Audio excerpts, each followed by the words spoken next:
Hey guys, welcome back to a 60 something. No, yeah, it's a 60 something in one, I think. Double Swarm again. 50 or 50 something in two. I don't know. Not the point of the commentary. Not the point of the game. The commentary is the gameplay. It's the Iron Man 2 3 continued review. But yeah, four swarm. It's another double swarm. Four swarms in this review, so enjoy it. So where we left off was he went to Tennessee. Tony Stark, obviously, because he went there to try and uncover the truth about these bombings and worked out what the hell was going on, and he actually with the help of Jarvis and this little kid he makes friends with, they locate the Mandarin's broadcasting station, which is in Miami. Which is like too surprised. He thought it'd be in Afghanistan, Pakistan, the desert areas. But no, it's in Miami, and it's hilarious. He's telling the kid to reboot Jarvis' speech function because he obviously it's not in Miami. But the kid goes, yeah, no, it's in Miami, and he's like, what? So that he goes to Miami with these like makeshift weapons, like yeah, so he uses like Christmas decoration bombs and like electric gloves and all these weird, cool and weird gadgets to break into Mandarin's palace. And he finds him coming out of the toilet, and he's got an English accent. And he's acting all weird, and he's with these girls, and he kind of sounds stoned, and he is, because we find out the Mandarin is not who he seems to be. Ben Kingsley's character, the Mandarin, who we find out is actually an English actor named Trevor Slattery, who has been portrayed as the Mandarin over the American media. So he doesn't realize what's going on because they promise to get him more drugs because he happens to be addicted to substances and certain substances, and so he has no idea that people are actually getting killed because of this. But basically, what he's this guy who can take the rap for what the Mandarin, who we find out is actually Aldrich Killian, it's actually doing. So we find out that he's using Extremis, which is taken from the comic books of Iron Man, and he's using Extremis, which is this sort of like liquid, and he uses it against people, but he uses it for them to try and cure them of like body deformities, or people who have been like injured in war. And then it turns out he can use them for other purposes, like if you get too hot or too angry while you've got Extremis in your system, you will explode, like full on explode, like just dead, you're dead, bye bye. And that's just how Extremis works. So all the bombs that were going off to the Mandarin were actually boy bombs, so to speak. They were bombs made by they were bombs made by people. The bombs were people. And I think there was this one guy, the bald guy, who dies towards the end of the movie, who's infected by Extremis, and he's like setting the guys off at the place where Aldrich tells them to.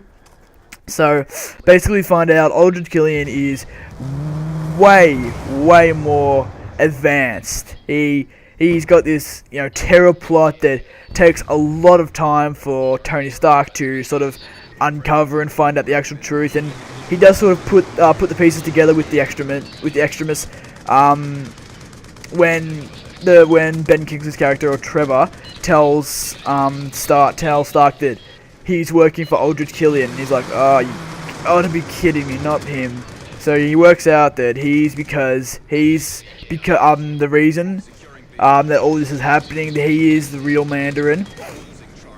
So overall, I think the plot twist, it so sorely divided people on the film. I reckon it was a 50-50 divide. 50% of the people who went to the movie came out like, oh no, why? The plot twist was so unnecessary. And the other 50 were like, no, it's something we haven't seen before. It was interesting. So basically, it's very dividing, that plot twist.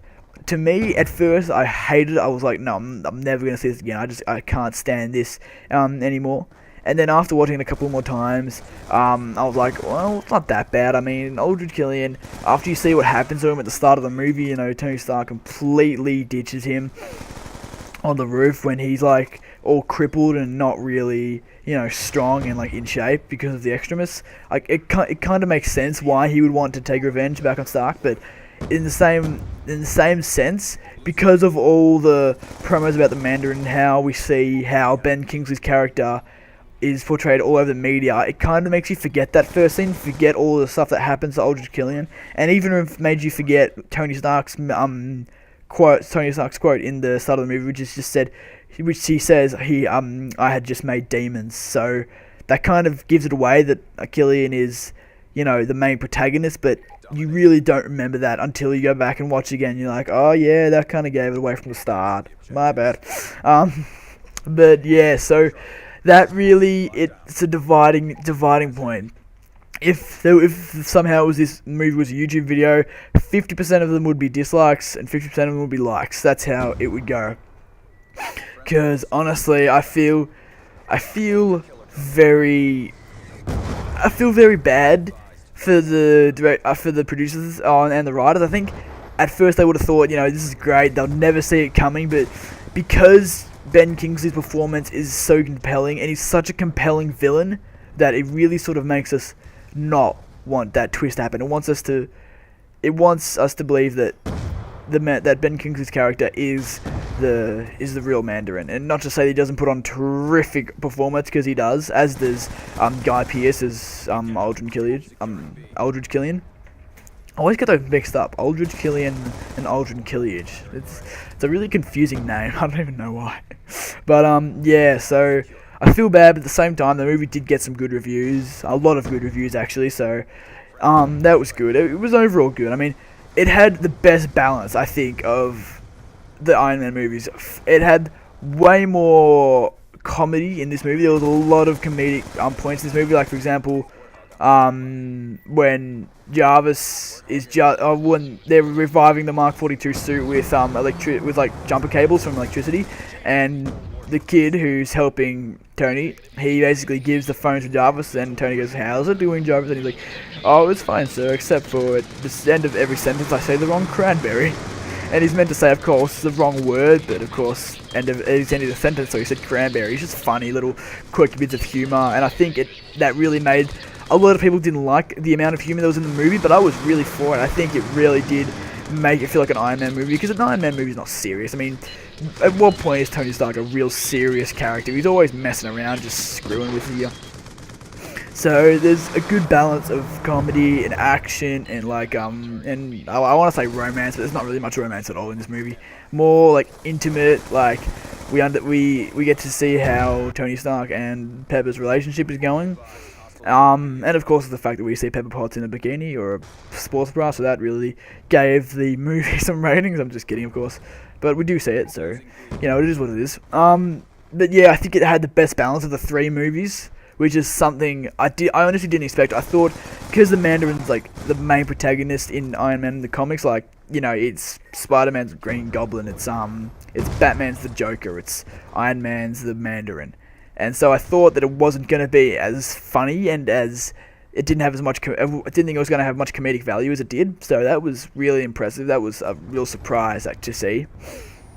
And yeah, it was actually good to see. Good to see they can, they could balance that. And again, wonderful performances all around. I don't think there was one, a soft spot actor in the entire film. But just quickly before we end this review, I want to talk about the last scene of the movie, which is unarguably the best scene in the movie. So basically, they're in this oil rig, and all of Aldridge's, excrement filled up soldiers are there, protecting him, and he's got Pepper there, held hostage, and basically he's with Rhodes without any suits, because of course Rhodes' suits, the Iron Patriot, got hijacked, and his suit is out of power, and he's like, alright, we could use some backup, and Tim Stark's like, yeah, I agree. And he basically, out of all the time from the 35 odd suits that he made from Mark 7 to Mark 42, they all come down to help them, and it's like this awesome scene, full of Iron Men, and it's just crazy, and Jarvis is controlling them all, and it's hilarious when a suit comes down for Tony. He gets in and is like, alright, where's my suit? Rhodey goes, and Stark goes, oh, well, you don't have a suit, they're all coded to me. He's like, what? And then one of the suits come down, and Jarvis speaks to Rhodes. He's like, can I give you a lift, Colonel Rhodes? He's like, very funny.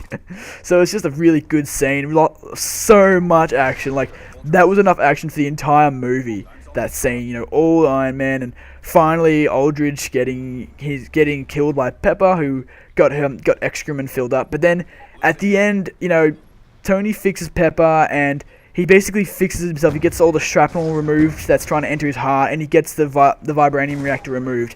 So this leaves it open to like what's going to happen for the Avengers 2, which Iron Man, Tony Stark, Robert Downey Jr. has been signed to, without a reactor to power the Iron Man suit. So just some questions for you guys in the comments. Leave a like if you enjoyed.